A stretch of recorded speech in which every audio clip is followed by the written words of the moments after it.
Hey guys, and welcome back to a special edition of Taking Chances. I've got a special guest on today, John Basar, someone that I've had a fortunate time of spending the last 3.5 years with, getting to know really well.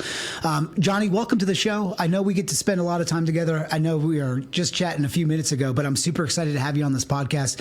And honestly, man, get to know a little bit more about you because I think your story is super unique. Yeah, thanks for having me, man. I'm excited to hop on this podcast. I'm an avid listener. Well, it's always a pleasure, man, and we have some great conversations. So part of this probably more than likely will have to be edited out before the end and it goes live. But like one of the things I find really interesting with this, John, is, and again, you know, working with you every day for the last few years, getting to know a lot about you, and again, I really want to showcase you today because I don't think you celebrate enough of like how talented you are, especially for the age. But I'm also interested just to get to know a little bit more about you and what makes you tick and how you got into this. So, you know, I had the pleasure of meeting Johnny living in the Dillon. You know, we've talked about that on the podcast before. So you met Kayla before too, right? I think you've met everyone that's on the show that lived in the building. And exactly. We got into this entrepreneur crazy space during the pandemic where we all just kind of gelled together. And I had known Johnny for about a year before there, but this is the time where we really got to know each other at a little bit more personal and a personal business level. But so I know you went to Tulane, John, but I'm excited. Just like, tell me about your background. Like, tell us where you went to college, how you got into this crazy startup world. Because like, I just see you as someone that's not adverse to taking risk in any aspect of your life. And I'm curious to like, how far back, where did that start from? So floor is yours, brother. Tell us a little bit about yourself. Yeah, absolutely, man. One important thing I like to highlight, just, you know, son of immigrants, parents came from Turkey. So I've always been able to go travel back there, you know, pretty much every year since I've been a young child. So very thankful for that opportunity, and really for the opportunity to grow up here in the U.S. I never take that for granted.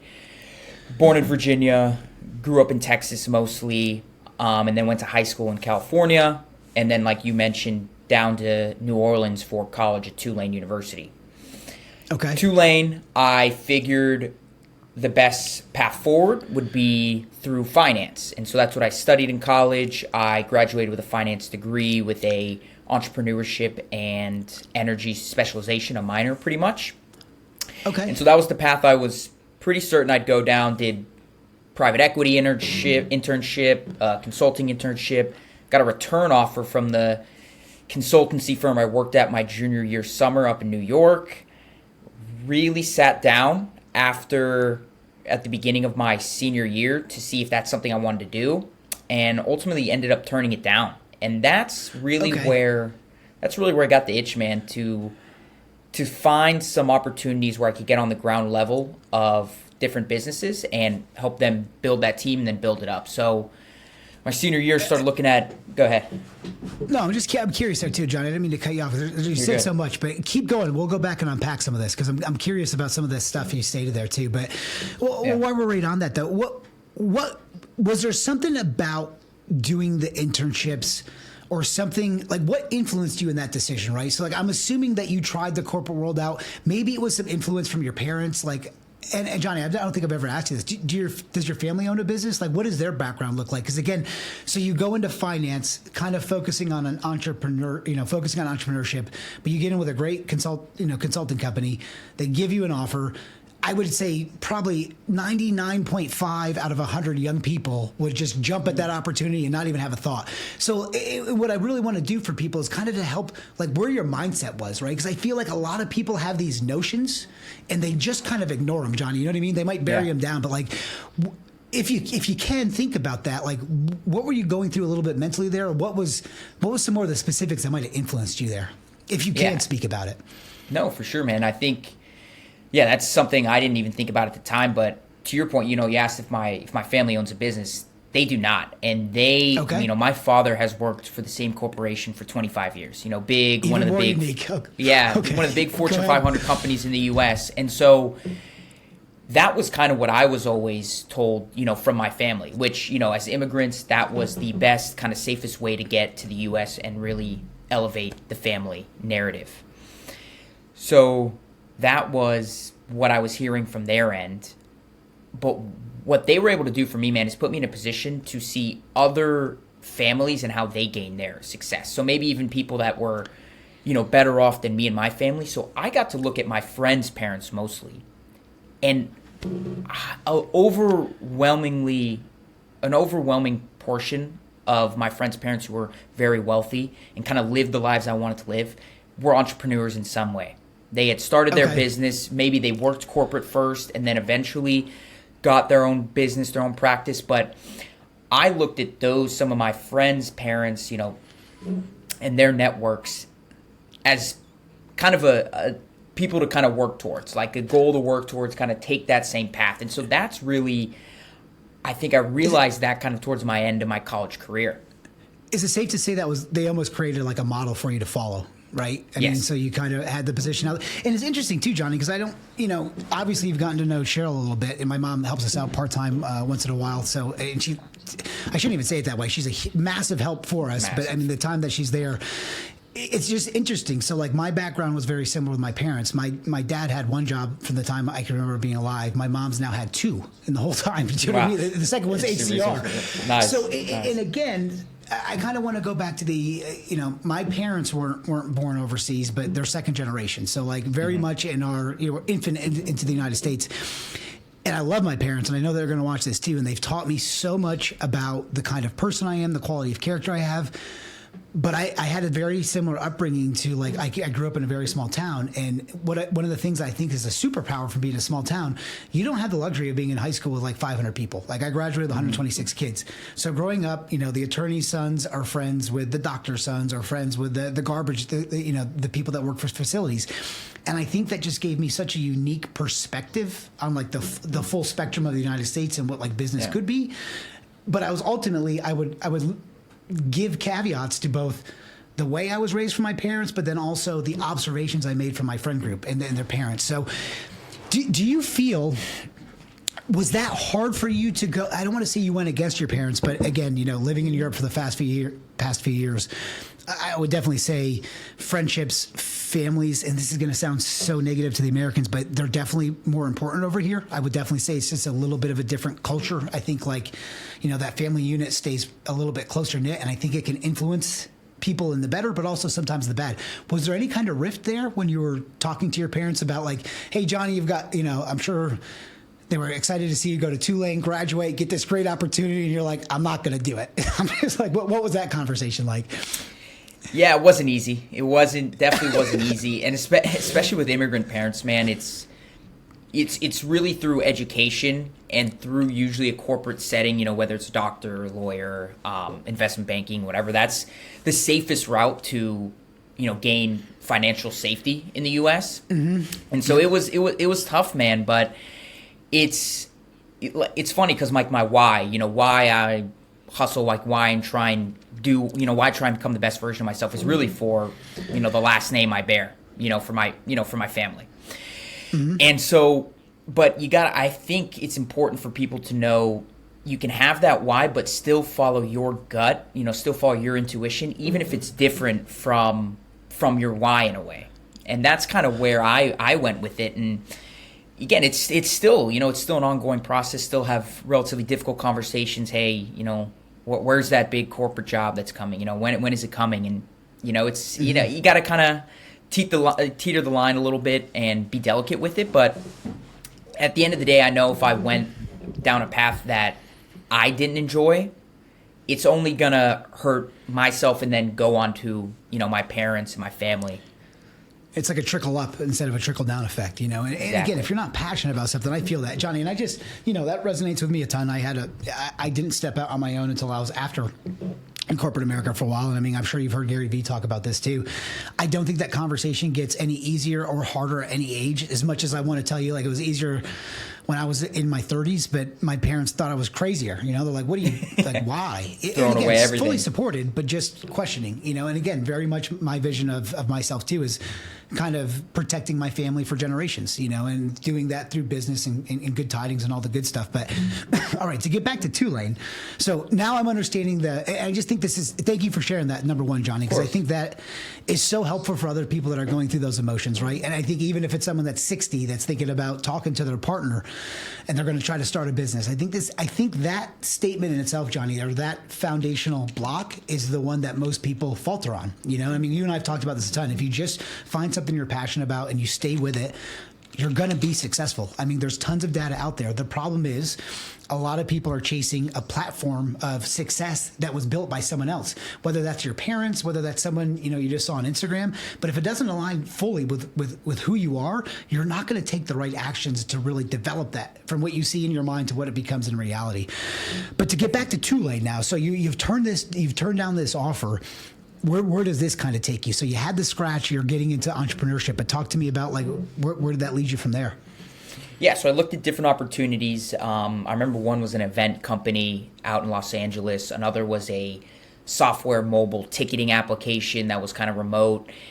And so I'm looking at these, kind of messing around with these different opportunities. And then luckily, a really good buddy of mine from college, he presents to me an idea for the real conception of Wax Nax in the cannabis industry. So that's when Wax Nax came about, kind of my senior year. So Wax Nax was an idea going from your junior to senior year, and then and obviously I know this story, but I can't wait to have you talk about it. So you guys just you started that your senior year, you went live? Yeah, so my buddy approached me with the idea for Wax Nax, and really our senior year, we just ran with it, started pushing the envelope. Okay. Well, that's awesome, man. So, I mean, I guess at that point, you got your parents' support, whether it's fully or not, at least they're understanding. So you're on the process. And at what point, so talk to me a little bit about what Wax Nax is, why you created this, where you kind of saw the opportunity in the market. And obviously I know with the legalization of marijuana, but talk to the folks that are watching, what is Wax Nax, and then talk to me about how that start kind of went. Yeah. So I was not a huge concentrate user in college. I, just like any other college student, I, smoked your typical joint, maybe a blunt, whatever it was. My buddy who presented me the idea was more of a concentrate user. And I looked at that process initially and was pretty turned off, relatively disgusted by it. I thought it was too cumbersome. It was a little too much going on. Really looked dirty, didn't look that straightforward. And so I told my buddy, I'm like, listen, man, the only way I'd ever try concentrates is if you set the process up for me. If you make it step by step easy for me, that's the only way I'll do it. And I think when I kind of said that to him, it got him thinking, how could we streamline this? How could we make this easier? And so that was the real original conception of Wax Nax, to create a prepackaged single dose K-cup like model for concentrates. And the original idea, we had like a little birth pack that my buddy Lex had came up with, and we thought about, just imagine popping out little concentrate doses into whatever device you're using to smoke in. So that was the original idea, man. And the big implication that I had in my mind of how we could really make this something valuable was in the medical arena of cannabis. At that point, again, like you said, legalization was coming on. Medical applications of cannabis were really, really powerful. You've heard great stories about how it changed people's lives. And so I looked at Wax Nax, and still look at Wax Nax, as a very viable medical solution for doctors to even prescribe down the line when we have this legalization of cannabis throughout the country. I just think I know how difficult the industry was because I had Feihu in it, and I think like even hearing you talk about the story, even though it's a receptacle, like just for the guests that are listening, like I can't fully quantify the difficulties of getting into a high risk space, right? So what are high risk? If you look at merchants processing laws, everything there. So casinos, OnlyFans, and cannabis. I mean, it pretty much comes down to tobacco, gambling, all the majors. But business as itself is hard enough. And to be in a high risk one, I mean, we spent most of the time, Johnny, just trying to stay compliant. And I don't remember exactly when you got out to Denver, but like how long was it after you started Wax Nax did you get to Colorado? Relatively quickly, man. We really started working on it mostly the end of 2017, beginning of 2018. And my partner, Lex, he had moved out to Denver a semester earlier than I did. So beginning of 2018, he moved out. As Okay. soon as I was done with college, which was summer of 2018, packed my stuff and headed out to Denver to link up with him and our other partner. Okay. And did you move into the deal? Was that your first location when you moved to Denver? No, couch surfed at his place. They had a place down in Lakewood. Couch surf for a little bit? Yep, did that for about maybe close few weeks, and then his brother had an apartment downtown, very Capitol Hill area, which I rented out. He gave me a good deal on it, and definitely served its purpose. 1 bedroom, but that was right before the deal. I got you there. All right. I'm just trying to lead up for everyone watching it too. Like I've talked to John so much, and it's just so neat to hear like how this all unfolded, So I'll kind of fast forward. When I was living in the Dillon before the pandemic, like one of the kind of give backs I like to do is I've been a personal trainer my whole life.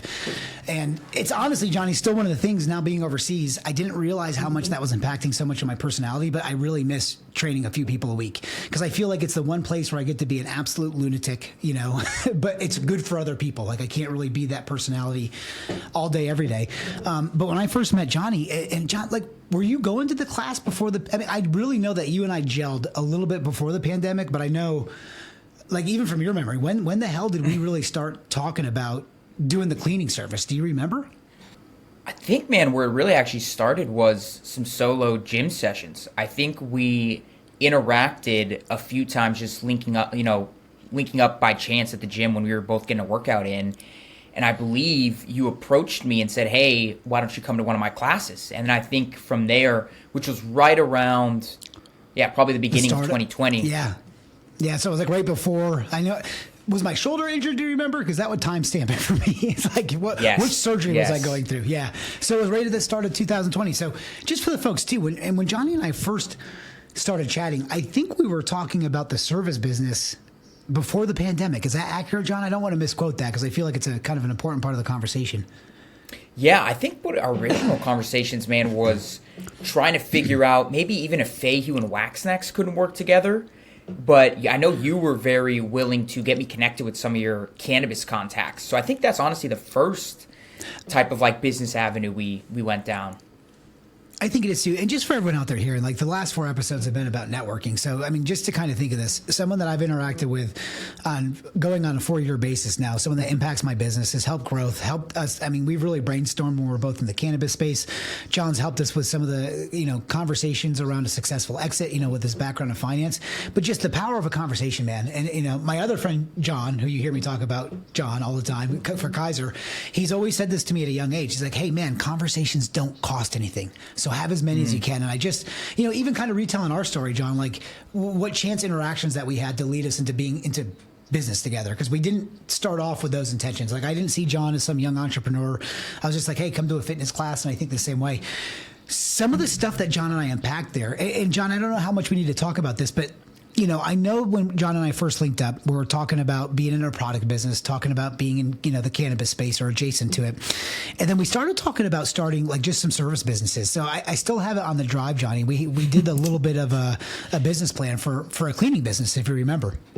Yeah, absolutely. Kind of right when COVID started, we were like, hey, what's a better business to get into right now than super cleaning apparatuses and services for businesses? We were going to talk about the sanitation and cleanliness, I think, of like hotels and facilities because of all the COVID scare. And then obviously, man, I mean, the rest is a little bit history with us with HCR. So, I mean, just to kind of advance that story, when Johnny and I really met when the whole world was closing down. I don't remember what happened with Wax Nax, John, but if you remember about Fahey, we were right in the middle of a manufacturing run, which helped us from going bankrupt, just to be honest. We were deemed non-essential, so we lost all Amazon sales. And that was right around the time that Charlotte's Web was fighting the lawsuit for the edible cannabis and CBD. So it was just like perfect timing of, man, does this suck right now? And that's when I started to talk to John about, human cap resource. But really what I want you to unpack there, Johnny, we're going to talk more about what we're doing and what's going on with Wax Nax. But like, talk to me about it again. How have you been maintaining, man? So like, you've had only startup roles, so you had a startup role with Wax Nax, your company. Talk to me a little bit about, if you're able to, so we can edit this out if we need to, but talk to me a little bit about your other endeavor that we were going through with Wax Nax. And then I think just really what I want the guests to be able to understand is like, you went all in, but how have you been managing all of that, right? Because it sounds like you're a mini Elon Musk from afar, but like I know it's through discipline. But just tell me, like, what did the day in the life look like? So I think at one time you had a business you owned, a business you're partnered with us, and I'm not sure the other relationship, but another full-time gig. And I just don't know how you maintained all that. Yeah, so I mean, similar to what was going on with Fayu at Wax Nax when COVID hit, man. We were in the middle of a family and friends raise, and it was going pretty well. We had a goal of 500K. We did just about half of that. And then COVID hit with all the scariness of what was going to fall out from COVID. Put a pause to that and really went through bootstrapping. Kind of really bootstrapped the business and still kind of in that bootstrapping mode, which I think it's fun. It's fun, but definitely not as easy as being able to have a bunch of cash in the bank. I think how you kind of navigate those types of situations, Shaun, is something you're good at, man, is building teams around it, man. Building people that you know and trust that you can put trust in to help keep the business, at the very least functioning, but ideally growing as well. So in the building of trust there too, in building the teams around that, it's always kind of been a philosophy. You have to know what your opportunities are and where your strengths are, and really be able to build teams around the holes, if that makes sense. And I mean, I know this is something that you guys were doing as well. Now that you're more with us full time, and again, I just see you as such a sales professional, but like, I know we've got so many new endeavors that we're about to launch, and we're going to talk about a little bit on this. But do you feel that just being in the startup space, has that given you a certain level of confidence in yourself? Because again, like you go after some hard endeavors and you always pull them out as a win. I'm just curious if like, where do you think some of this like intuition comes from, or some of the confidence you have? I mean, because I know there's some very challenging times, especially for the spaces that we're in, previous to COVID, but especially during those times. Yeah, it's funny, man. You kind of applauded me for my age, and until really recently, I've kind of torn myself down a little bit for not accomplishing more at this age. Because it's so easy to compare yourself to, you mentioned, Elon Musk, look at Sam Altman over at OpenAI. I think he sold his first company at 26. Of course, Zuckerberg over at Facebook, 19, 20, building something so successful. So it's so easy to look at these other successful founders and really just get down on yourself for being like, hey, why haven't I accomplished something even close to that magnitude at my age? And what I've kind of fallen back to, man, is really enjoying the process. Knowing where I want to get to and knowing that I'll get there. And again, to your point, kind of having that confidence knowing I'll get there is by just doing hard things, whether it's diving into fitness, whether it's, wearing so many hats in a business.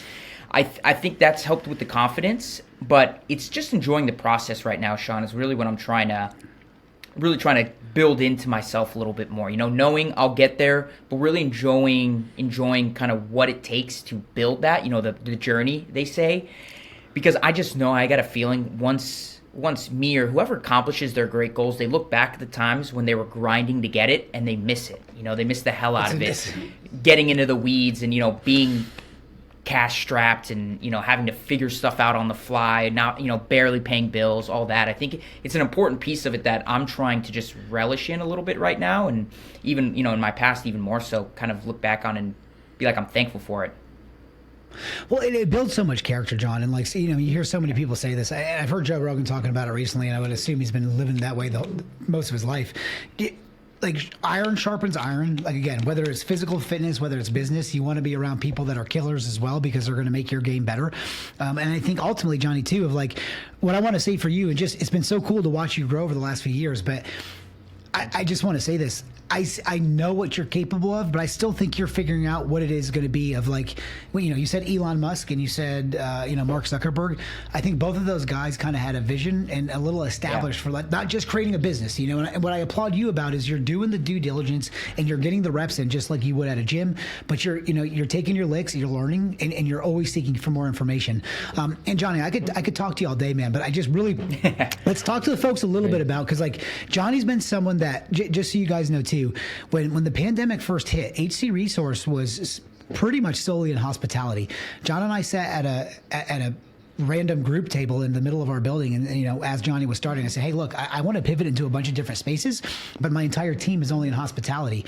And unfortunately we had to some of the people we lost during the day one of the pandemic that just couldn't ride it out and wait to see what we were going to try to create. But I think what I've seen from Johnny is when Johnny was owning Wax Nax, I also gave him, which again, shame on me, but his main industry was healthcare recruitment. So I've got this guy out there selling cannabis and then also recruiting nurses. And after a while, I look back in the mirror. I'm like, dude, what the fuck is wrong with you, Shaun? Like, that is not the best solution. And again, most people in Denver, nurses in Denver, are okay with cannabis, but the United States is a huge country. Certain states are not as cool. And I'm like, what an uphill fucking battle I gave this guy. And John, so many times that I've worked with you, especially, and I'm gonna call you out a little bit on your age, I guess, but the first year you're with me, and you've never upset me, but sometimes I'm just like, oh man, what did John do there? And I'm like, oh yeah, he's 24. When I was 24, I was in a gutter. So don't be hard on yourself for where you're at, bro. I mean, it's I just see you as a very young, dedicated, disciplined guy that is like really a breath of fresh air from a lot of folks that I talk to from your age category. And I think, you're just scratching the surface of what your capabilities